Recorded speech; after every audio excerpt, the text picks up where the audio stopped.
Very good morning. Welcome to Magadha morning debate. రెండు తెలుగు రాష్ట్రాల్లో రెండు హాట్ ఇష్యూస్ నడుస్తున్న పరిస్థితి కనబడుతుంది. ఇటు తెలంగాణలో మాజీ సీఎం ఉద్యమ నాయకుడు కేసీఆర్ సిట్టు విచారణకు హాజరు కావడం, ఇక్కడ కొన్ని రకాల ఆందోళనలు జరగడం నిన్నంతా చూసాం. అలాగే ఆంధ్రప్రదేశ్లో దాదాపుగా 2 రోజుల నుంచి అంబటి రాంబాబు గారి వ్యాఖ్యలు, అంటే లడ్డూ విషయంలో సిబిఐ రిపోర్ట్ వచ్చిన దగ్గర నుంచి మొదలైన దుమారం కాస్త అంబటి వ్యాఖ్యలతో అది తీవ్ర రూపం. ఆ తర్వాత టీడీపీ నాయకుల వ్యాఖ్యలు, టీడీపీ నాయకుల దాడులు, ఏకంగా ఆయన ఇంటి ముట్టడి, ఇంటినే కాల్చేలాంటి పరిస్థితికి కారణం కావడం. ఆ తర్వాత జోగి రమేష్ గారు మళ్ళీ ఆయన నోటికి పని చెప్పడం, ఆయన కూడా మళ్ళీ ఆయన ఇంటి మీద కూడా టీడీపీ కార్యకర్తలు దాడికి వెళ్ళడం, ఏకంగా ఇంటికి నిప్పు పెట్టడం. ఒక రకంగా ఆంధ్రప్రదేశ్లో లా అండ్ ఆర్డర్ ఉందా, పోలీసులు ఏం చేస్తున్నారు అనే ప్రశ్నలు ఉత్పన్నమయ్యేలాంటి పరిస్థితికి కూడా ఒక రకమైన కారణంగా కనబడుతోంది. అసలు ఏం జరుగుతుంది? వైసీపీ నాయకులు ఎందుకు రెచ్చగొడుతున్నారు? టీడీపీ నాయకులు ఎందుకు రెచ్చిపోతున్నారు? ఇదే చాలామంది మెదళ్లలో, అటు వైసీపీ నాయకులు కార్యకర్తలు, అలాగే టీడీపీ నాయకులు కార్యకర్తలు, అలాగే ప్రజలు కూడా ఆలోచిస్తున్న విషయం. రెచ్చగొడుతున్నది, రెచ్చిపోతున్నది ఇది రాష్ట్రానికి మంచిదేనా అన్న ఒక చర్చ మొదలైంది.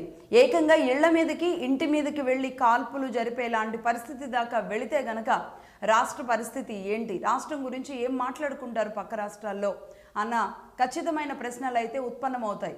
దీనికి సంబంధించి మాట్లాడితే ఇవాళ మార్నింగ్ డిబేట్లో టీడీపీ నాయకులు రంజిత్ కుమార్ చౌదరి గారు జాయిన్ అయ్యారు. అలాగే వైసీపీ నాయకులు కిషన్ గారు ఉన్నారు. అలాగే అడ్వకేట్ పొలిటికల్ అనలిస్ట్ రజనీ గారు మరి కాసేపట్లో జాయిన్ అవుతారు. ముందుగా రంజిత్ కుమార్ గారు మీరే చెప్పండి. అంటే 2 రోజుల నుంచి చూస్తున్నాం, కల్తీ నెయ్యి దగ్గర నుంచి మొదలు పెడితే సరే, అంబటి గారు మాట్లాడింది ఎవరు ఉపేక్షించరు, అది పూర్తి ఖండించే అంశం, మేము ఖండిస్తాం. అలాగే దాడిని కూడా అదే విధంగా ఖండిస్తుంది మగధా న్యూస్. ఏకంగా ఇంటి మీదకి వెళ్ళి నిప్పు పెట్టేలాంటి పరిస్థితికి కారణం దాకా వెళ్ళడం అనేది కరెక్టేనా? అందున టీడీపీ కార్యకర్తలు అలా చేస్తారు అంటే అది వీలవుతుందా? ఇప్పటి వరకు టీడీపీ ఒక క్రమశిక్షణ పార్టీ అని చెప్పిన ఆ లైన్ ఏదైతే ఉందో ఆ లైన్ తప్పినట్టుగా కనబడట్లేదా?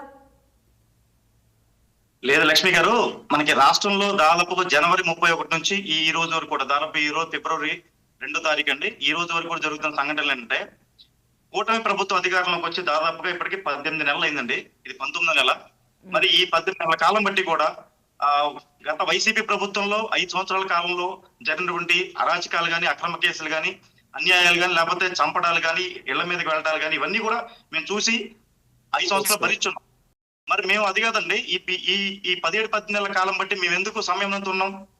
మా కూటమి నుంచి కానీ, లేకపోతే మా ముఖ్యమంత్రి చంద్రబాబు నాయుడు గారు మాకు, మా యువనేత నారా లోకేష్ అన్న చెప్పినటువంటి సిద్ధాంతాలు అవన్నీ పాటిస్తూ మా పార్టీకి ఉన్నటువంటి ఏదైతే క్రమశిక్షణ ఉందో ఆ క్రమశిక్షణతోనే ఇప్పటి వరకు కూడా ఈ 10 నెలల కాలం బట్టి కూడా ఏ ఒక్క వైఎస్ఆర్సీపీ పార్టీ కార్యకర్త మీద కానీ, నాయకుడి మీద కానీ, లేకపోతే వాళ్ళ ఇళ్ల మీద కానీ ఇంతవరకు ఏమి చేసింది లేదు. మొన్న ఏం జరిగిందంటే, ఇవంతా కూడా రాష్ట్రంలో డైవర్షన్ పాలిటిక్స్ అండి. ఎందుకంటే వీళ్ళకి, వైసీపీ వాళ్ళకి ఒక ఇష్యూని ఏ రకంగా డైవర్ట్ చేయాలో బాగా తెలుసు. వాళ్ళందరూ కూడా పిహెచ్డీ చేసిన వాళ్ళు, వైసీపీ పార్టీలో ఉన్నవాళ్ళు. ఎందుకంటే దీనికి సంబంధించి ఇప్పుడు కల్తీ నెయ్యి ఉందండి.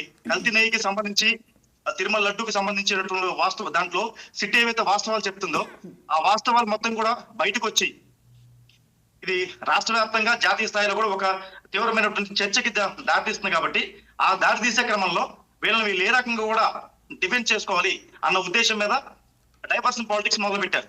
ఎవరు మొదలు పెట్టారు? ముందు జనవరి 31 తారీఖున ఎవరు మొదలు పెట్టారు? అంబటి రాంబాబు గారు ఎందుకు మాట్లాడారండి? ఒక ముఖ్యమంత్రి స్థాయిలో ఉన్న వ్యక్తిని తీసుకొచ్చి రకరకాల, అంటే అన్పార్లమెంటరీ లాంగ్వేజ్, అబ్యూజింగ్ వర్డ్స్ మొత్తం కూడా మాట్లాడుతూ, అతను కూడా ఒక మాజీ మంత్రి, సీనియర్ పొలిటీషియన్, ఒక పార్టీలో చాలా కీలకంగా వ్యవహరిస్తున్న వ్యక్తి. మరి అతను కూడా ఇలాంటి వాళ్ళ ఇంట్లో ఆడవాళ్ళు ఉండరండి? వాళ్ళకి చుట్టాలు ఉండరా, బంధువులు ఉండరా, వాళ్ళ ఇంట్లో ఆడవాళ్ళు ఉండరా? లేకపోతే అతను చుట్టూ తిరిగే వాళ్ళు వాళ్ళ ఇళ్లలో కూడా అదే మాటలు మాట్లాడతారా?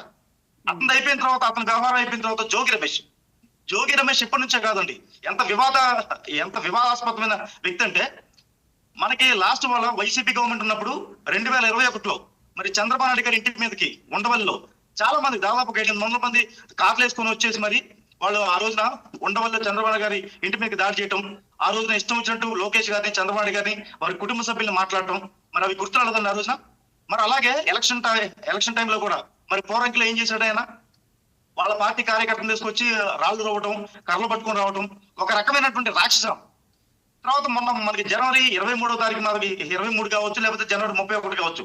అంటే వాళ్ళంతటి వాళ్ళే సెల్ఫ్ గోల్ వేసుకుంటూ ఎందుకు మాట్లాడుతున్నారు? రాష్ట్రంలో ఎందుకు లా అండ్ ఆర్డర్ ఈ 17-10 నెలల కాలం బట్టి లా అండ్ ఆర్డర్ ఎక్కడ మిస్ అయిందా?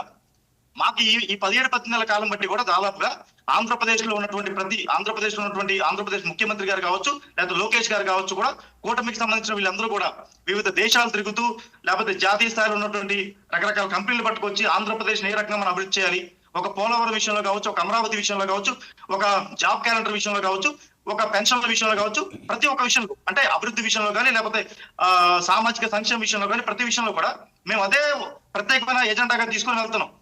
మేము ఎక్కడా కూడా ఇప్పుడు అక్రమ కేసులు పెట్టాలి, ఇళ్ల మీదకి దాడులు చేయాలి, లేకపోతే మేము కొట్టాలి, లేకపోతే వేరే విషయం చేయాలనుకుంటే ఈ 18 నెలల కాలం బట్టి కూడా ఏ ఒక్క వైఎస్ఆర్సీపీ నాయకుడు కానీ, కార్యకర్త కానీ ఈ రాష్ట్ర వ్యాప్తంగా జెండా పట్టుకొని బయటకు వచ్చే పరిస్థితి ఉండవు లక్ష్మి గారు.